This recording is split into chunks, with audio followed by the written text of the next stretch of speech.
Next concept வந்து நம்ம circle பற்றி பார்க்க போகிறோம். ஸோ சர்க்கிள் அப்படின்னு நம்ம எடுக்கிறோம் அப்படின்னா இதுக்கு நம்ம பெரிமீட்டர் அப்படின்ற ஒரு டேர்ம் வந்து யூஸ் பண்ண மாட்டோம். அதுக்கு பதிலாக சர்க்கம்ஃபெரன்ஸ் அப்படின்ற ஒரு டேர்ம் தான் யூஸ் பண்ணுவோம்.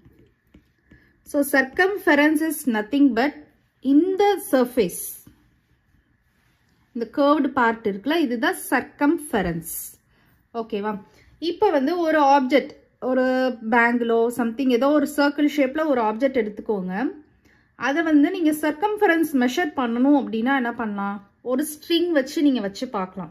ஒரு ஸ்ட்ரிங் எடுத்து இப்படி சுற்றி வச்சுட்டு அதே ஸ்ட்ரிங்கை வந்து ஒரு ரூலரில் போயிட்டு ஒரு ஸ்கேலில் போயிட்டு நீங்கள் வச்சு மெஷர் பண்ணி பார்க்கலாம். எத்தனை சென்டிமீட்டர் வந்திருக்கு அப்படின்னு சொல்லிட்டு நீங்கள் போய் செக் பண்ணி பார்க்கலாம். ஆனால் அது வந்து அக்யூரேட்டாக இருக்காது. கரெக்டாக? It's not accurate. அப்ராக்சிமேட்டாக தான் இருக்கும், அக்யூரேட்டாக இருக்காது. அப்போது சம் ஃபார்முலா வந்து தேவைப்பட்டுச்சு. ஓகேவா? இந்த மாதிரி பண்ணுறது கொஞ்சம் காம்ப்ளிகேட்டடாகவும் இருக்குது, அக்யூரேட்டாகவும் வரலை, அப்ராக்சிமேட் வேல்யூ தான் இருக்குது. அதனால சம் ஃபார்முலா வந்து உங்களுக்கு தேவைப்பட்டுச்சு. ஸோ அதனால் என்ன பண்ணுறோம் அப்படின்னா டயாமீட்டர். ஓகேவா? டயாமீட்டர்னா என்னது? ரேடியஸை வந்து நம்ம டபுள் பண்ணுறோம் அப்படின்னா அது டயாமீட்டர் ஆகிடும். ஓகேவா? ஸோ இந்த டயாமீட்டருக்கும் சர்க்கம்ஃபரன்ஸுக்கும் உள்ள ரிலேஷன்ஷிப் நம்ம பார்க்கணும். டயாமீட்டருக்கும் சர்க்கம்ஃபரன்ஸுக்கும் உள்ள ரிலேஷன்ஷிப்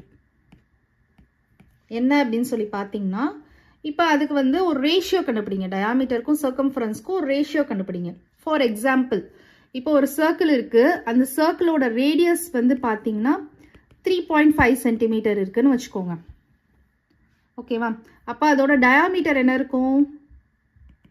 ஸோ அதோட டயாமீட்டர் வந்து என்ன இருக்கும் அப்படின்னா 7 சென்டிமீட்டர் இருக்கும். ஸோ இதை அப்படியே டபுள் பண்ணோன்னா நமக்கு டயாமீட்டர் கிடச்சிரும். ஓகேவா?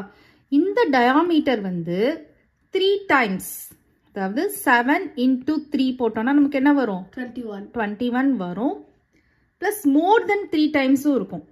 ஓகேவா? 21 எக்ஸாக்டாக 21 அப்படின்னு இல்லாமல் மோர் தென் 21 இருக்கும்.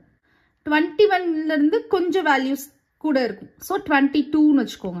So 22 centimetre. நீங்கள் எந்த சர்க்கிள் எடுத்தாலும் அதோட சர்க்கம்ஃபரன்ஸ் வேல்யூ எப்படி இருக்கும் அப்படின்னா டயாமீட்டரை வந்து 3 டைம்ஸ் பண்ணிவிட்டு கொஞ்சம் எக்ஸ்ட்ரா வேல்யூ இருக்கும். ஓகேவா? இப்போ இந்த சர்க்கிளுக்கு வந்து நீங்கள் வந்து மெஷர் பண்ணுறீங்க, சர்க்கம்ஃபரன்ஸ் மெஷர் பண்ணுறீங்க அப்படின்னா 7 சென்டிமீட்டர் இருக்குன்னு வச்சுக்கோங்க. இதோட டயாமீட்டர் வந்து 7 சென்டிமீட்டர் இருக்குன்னு வச்சுக்கோங்க. இதை வந்து இந்த மாதிரி தான் நீங்கள் மெஷர் பண்ணுவீங்க. 3 டைம்ஸ் மெஷர் பண்ணிவிட்டு எக்ஸ்ட்ரா கொஞ்சம் ஸ்பேஸும் நமக்கு இருக்கும். ஓகேவா? 3 டைம்ஸ் மெஷர் பண்ணிவிட்டு எக்ஸ்ட்ரா சம் ஸ்பேஸும் இருக்கும்.